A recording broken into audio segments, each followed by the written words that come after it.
December 2004. I think the Associated Newspapers barrister was really trying to use that article as a way of suggesting that actually it was Prince Harry's friends who were leaking some of this information to the press, and that actually the source was the Palace press office, because all along within this case, Prince Harry is accusing them of using unlawful means to try and gain information from him. In his written statement, it also comes across loud and clear this sense that for him, this isn't just a personal crusade. He wants to do this for the wider social good. And of course, this is something we've heard from him quite a lot over the years. But in that written statement, he says there is obviously a personal element to bringing this claim, motivated by truth, justice and accountability. But it's not just about me. He says if the most influential newspaper company can successfully evade justice, then in my opinion, the whole country is doomed. But also it was the end of his time in the witness stand that was particularly moving in many ways. His own barrister saying to him, "How do you feel now about what Associated Newspapers did to you?" And he said, in the course of this litigation, it has only got worse, not better. I think it is fundamentally wrong to put all of us through this again when all we were asking for was an apology and accountability. It is a horrible experience, and the worst of it is sitting up here and taking a stand against them, and they continue to come after me. He then went on to say, as his voice cracked and he appeared close to tears, "They've made my wife's life a misery." Now, this court case is due to go on for the next 9 weeks. As the judge pointed out to Harry, it will be up to his barrister to continue to make his point in court. Hey there, how are you all doing? I'm hoping you're doing great. So thank you so much for joining me on this episode. So that was Rhiannon Mills reporting for Sky News, and she was basically saying what had happened or what has been stated in court. And it's so obvious at this point that the Daily Mail is just tripping. They are literally scrambling, trying to point other people for their mistakes. They are trying to say that people such as Rebecca English, this other one called Charlotte Griffiths, and also someone like Katie Nichol were actually close to Prince Harry. Can you believe that? That was obviously very shameful of the Daily Mail. Well, not only have they said that, they have also dragged the palace into this, as you heard Rhiannon Mills report. Well, first of all, before I even go into that, I want to say the Daily Mail is definitely going to lose this case. They know that they have done wrong. They know that they have wronged each and every single person, all of these claimants who are now suing them. They know that very well. That is why they seem like they don't have confidence. They know they're going to lose, and they are literally scrambling. I mean, take a look at what they even did. So they were supposed to do their opening statements in 2 days. That is according to what they had told the court. But then on Tuesday, they literally did their opening statement in just 2 hours. So that forced the court to push Prince Harry's witness statement to Wednesday, even though it was supposed to be presented on Thursday. And I'm sure that was the Daily Mail's plan. They wanted Prince Harry's witness statement to be pushed forward, maybe thinking that the team wasn't prepared enough or something like that, or they thought they were going to ambush Prince Harry or something like that. But they literally embarrassed themselves, because Prince Harry made his witness statement. It was so powerful to the point where even the Daily Mail, that is the Daily Mail's lawyers, had to cut short because the case was going in favor of Prince Harry. He was telling the truth.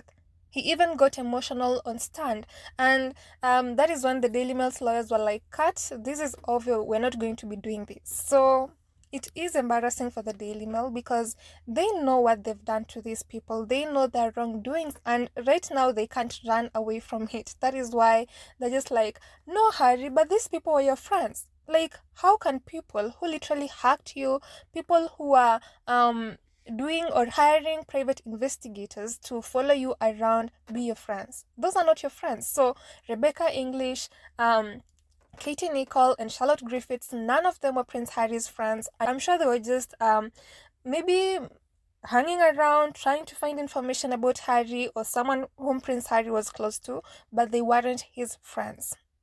And you can see that the Daily Mail is literally scrambling right now, and they've even gone further to say that all this information came from the palace. So let's see what Rhiannon Mills had to say for Sky News. So she was like, in December 2004, I think the Associated Newspapers barrister was really trying to use that article as a way of suggesting that actually it was Prince Harry's friends who were leaking some of this information to the press, and that actually the source was the palace press office.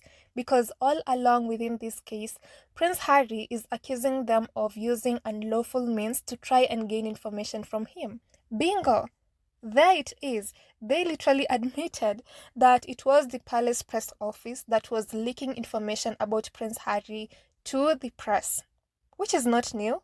I'm sure all of you already know that the palace was leaking information to the press. That is what they've been doing this entire time, ever since Prince Harry was young, and they continue to do that even to this day, while Harry and Meghan have literally moved out of the UK. Why? Because they wanted to create this narrative of Prince Harry being a bad boy, Prince Harry being this spoiled child, while Prince William, on the other hand, was the good son, the one who followed the rules and all of that.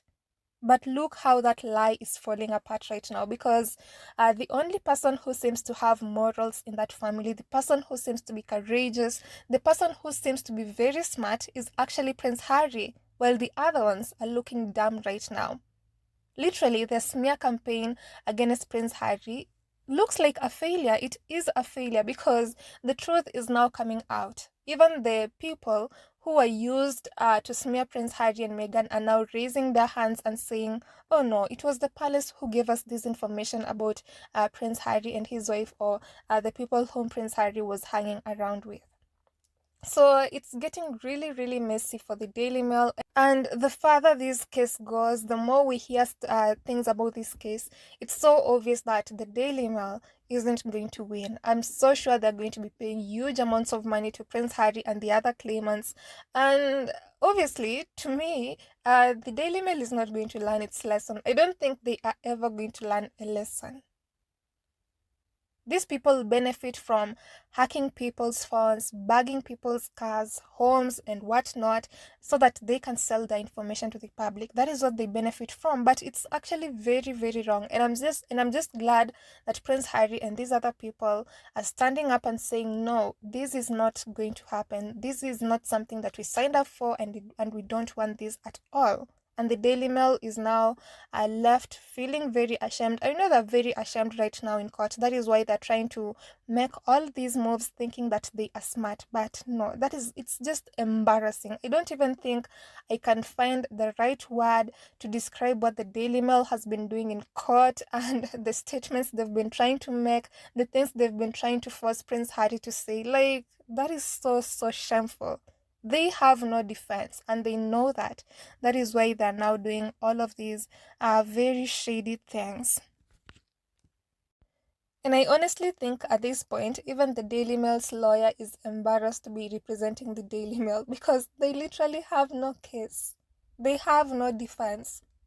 That is why they're running around in circles. But the case is eventually going to come to an end, and we all know who is going to be the winner. It's definitely not the Daily Mail. They're just going to end up paying huge amounts of money to all these people who are suing them. And then back to them mentioning the palace press as the source of all of these leaks is actually funny, because this entire time the UK media has been crying, saying, look, Harry and Meghan are accusing the palace of leaking information to the press about them. But then right now it is the same press which is actually raising their hand, saying that it was actually the palace who gave us all of this information. So they are basically vindicating Harry and Meghan and saying that whatever they've been saying, whatever they have said to us all this time has actually been the truth. It's been nothing but the truth. So I'm just happy seeing how everything is turning out right now in court, and I'm just so proud of Prince Harry and all of these other claimants. I'm so proud of them for their courage and just standing up against the Daily Mail and every other tabloid. So I don't know about you, so let me know what you think about what has happened so far and what the Daily Mail has had to say. Isn't it embarrassing? So let me know your thoughts, then I'll see you on the next episode. Goodbye.